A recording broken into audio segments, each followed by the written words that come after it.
अस्सलाम वालेकुम।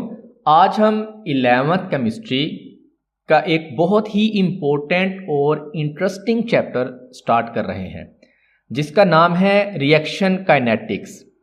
क्या आपने कभी सोचा है कि कुछ केमिकल रिएक्शंस फ़ौरन क्यों हो जाते हैं जबकि कुछ को होने में महीनों लग जाते हैं? आज के इस लेक्चर में हम समझेंगे कि रिएक्शंस की रफ्तार यानी रेट क्या होती है और कोलिजन थ्योरी हमें रिएक्शंस के बारे में क्या बताती है। तो चलिए स्टार्ट करते हैं आज का अपना टॉपिक रिएक्शन काइनेटिक्स से मुतल्लिक। It is common observation that rates of different chemical reactions differ greatly. हम आम तौर पर देखते हैं कि हर केमिकल रिएक्शंस की रफ्तार यानी स्पीड बहुत मुख्तलिफ होती है। केमिस्ट्री में हर काम एक ही रफ्तार से नहीं होता, कुछ चीज़ें जल्दी होती हैं और कुछ बहुत देर से। For example the reaction of NaCl with AgNO3 silver nitrate is very fast. मिसाल के तौर पर NaCl और सिल्वर नाइट्रेट के दरमियान जो रिएक्शन होता है बहुत ज़्यादा तेज़ होता है। इन दोनों को मिलाते ही रिएक्शन फौरन हो जाता है क्योंकि इनके आयंस पानी में बहुत जल्दी एक दूसरे से जुड़ जाते हैं। The hydrolysis of ester proceeds at moderate rate. अब इसके बरक्स एस्टर की हाइड्रोलाइसिस पानी के साथ रिएक्शन एक दरमियानी रफ्तार से होता है। यानी जब आप एक एस्टर का रिएक्शन पानी के साथ करवाते हैं तो ये रिएक्शन एक दरमियानी रफ्तार से होता है। ये रिएक्शन ना तो धमाके की तरह तेज है और ना ही जंग लगने की तरह सुस्त, ये मुनासिब वक्त लेता है। Whereas rusting of iron is a slow process. और इसके बरअक्स जब लोहे को जंग लगता है तो ये अमल बहुत सुस्त होता है। रस्टिंग में हफ्तों लग जाते हैं क्योंकि हवा और नमी लोहे के साथ बहुत धीरे से रिएक्ट करती हैं। नेक्स्ट हमारे पास यहाँ डेफिनेशन है रिएक्शन काइनेटिक्स की। Reaction kinetics is the study of the rates of chemical reactions. अब रिएक्शन काइनेटिक्स का मतलब है केमिकल रिएक्शंस की रफ्तार का मुतालिया करना। ये साइंस की वो ब्रांच है जो हमें बताती है कि कोई रिएक्शन कितना फास्ट या स्लो होगा। यानी साइंस की एक ऐसी ब्रांच जिसमें हम केमिकल रिएक्शंस की रेट का मुताला करते हैं उसको हम रिएक्शन काइनेटिक्स कहते हैं। It includes A variety of experimental methods for measuring reaction rates, orders and mechanism of reactions. अब इसमें हम मुख्तलिफ एक्सपेरिमेंट के जरिए रफ्तार, रिएक्शंस का ऑर्डर और उसके होने का तरीका यानी मैकेनिज्म नापते हैं। इस फील्ड में हम सिर्फ स्पीड नहीं देखते बल्कि ये भी देखते हैं कि रिएक्शंस किन स्टेप से गुजरा और इसकी ऑर्डर यानी असरात क्या हैं। The rate of reactions and their control are often important in industry. अब इंडस्ट्री में रिएक्शंस की रफ्तार और इन पर कंट्रोल रखना बहुत ज़रूरी होता है। फैक्ट्री चलाने के लिए ज़रूरी है कि पता हो कि प्रोडक्ट बनने में कितना वक्त लगेगा ताकि नुकसान ना हो। They might be the deciding factors that determine whether a certain chemical reactions may be used economically और नॉट। ये रफ्तार ही फैसला करती है कि कोई रिएक्शन सस्ता पड़ेगा या महंगा इकोनॉमिकली। अगर रिएक्शंस इतना स्लो हो कि साल लग जाए तो वो फैक्ट्री के लिए किसी काम का नहीं क्योंकि उससे मुनाफा यानी प्रॉफिट नहीं होगा। Many factors influence the rate of chemical reactions. अब बहुत सी चीज़ें ऐसी होती हैं जो रिएक्शन की रफ्तार पर असर अंदाज होती हैं।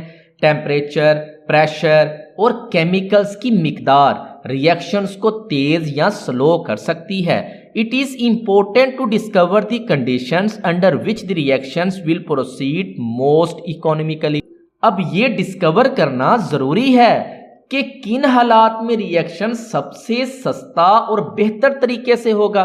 साइंटिस्ट ऐसी परफेक्ट सेटिंग ढूंढते हैं जहां कम पैसे में ज्यादा प्रोडक्ट जल्दी बन जाएं।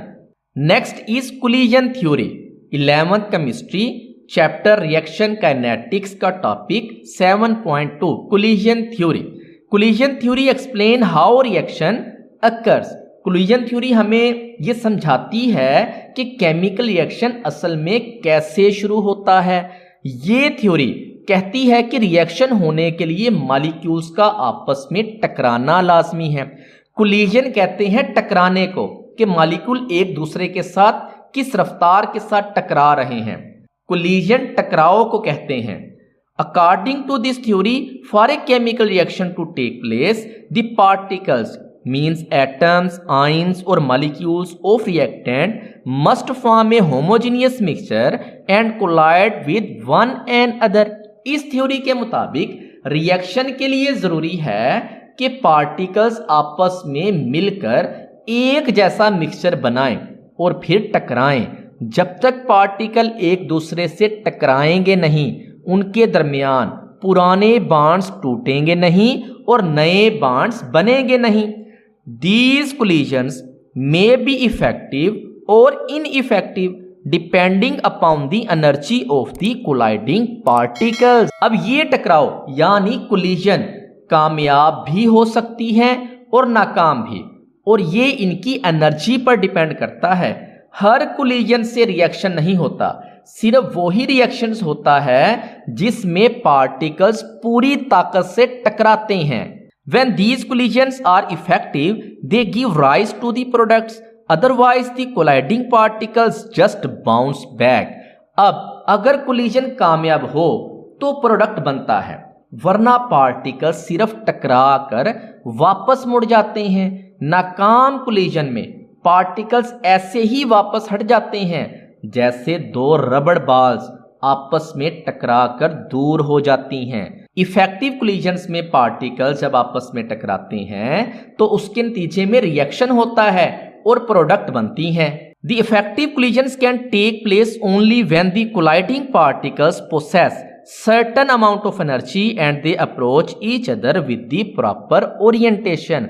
अब देखें यहाँ कामयाब कोलिजन्स के लिए, इफेक्टिव कोलिजन्स के लिए दो शराइत हैं, मुनासिब एनर्जी और टकराने का सही रुख यानी ओरिएंटेशन। अगर आपके पास मुनासिब ओरिएंटेशन और मुनासिब एनर्जी है मॉलिक्यूल्स के पास, तो वहां जो टकराव होगा वो इफेक्टिव होगा, और इस इफेक्टिव टकराव यानी इफेक्टिव कोलिजन से रिएक्शंस होगा और प्रोडक्ट बनेंगे।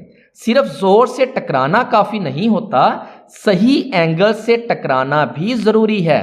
जैसे लॉक में सही चाबी सही रुख से लगाएं तो ही लॉक खुलेगा, अदरवाइज नहीं। नेक्स्ट यहां देखें एक्टिवेशन एनर्जी की डेफिनेशन है।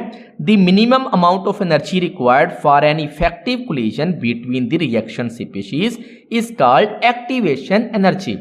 वो कम से कम एनर्जी जो रिएक्शन स्टार्ट करने के लिए चाहिए होती है उसे एक्टिवेशन एनर्जी कहते हैं। ये एक रुकावट की तरह होती है, ये एक रुकावट की तरह होती है। इतनी एनर्जी होगी तो ही रिएक्शन का दरवाजा खुलेगा, अदरवाइज रिएक्शन का दरवाजा नहीं खुलेगा। यानी मॉलिक्यूल्स के पास अगर एक्टिवेशन एनर्जी के बराबर एनर्जी होगी तो ही रिएक्शंस होगा, अदरवाइज नहीं होगा।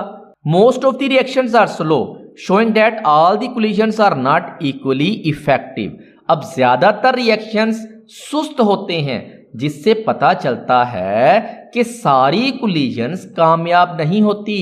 अगर हर टकराव कामयाब होता तो दुनिया के सारे रिएक्शंस 1 सेकंड में खत्म हो जाते, मगर ऐसा होता नहीं है। तो ये था हमारा आज का लेक्चर, जिसमें हमने सीखा कि रिएक्शन काइनेटिक्स क्या है, इंडस्ट्रीज में रिएक्शंस की रफ्तार क्यों जरूरी है, और कोलिजन थ्योरी के मुताबिक एक्टिवेशन एनर्जी और ओरिएंटेशन क्या होती है। उम्मीद है आपको हर सेंटेंस का मतलब और उसके पीछे की साइंस समझ आ गई होगी। अगर आपका कोई सवाल है तो कमेंट सेक्शन में ज़रूर पूछें। वीडियो पसंद आई हो तो लाइक ज़रूर करें और चैनल को सब्सक्राइब करना ना भूलें। मिलते हैं नेक्स्ट लेक्चर में, तब तक के लिए अल्लाह हाफिज़।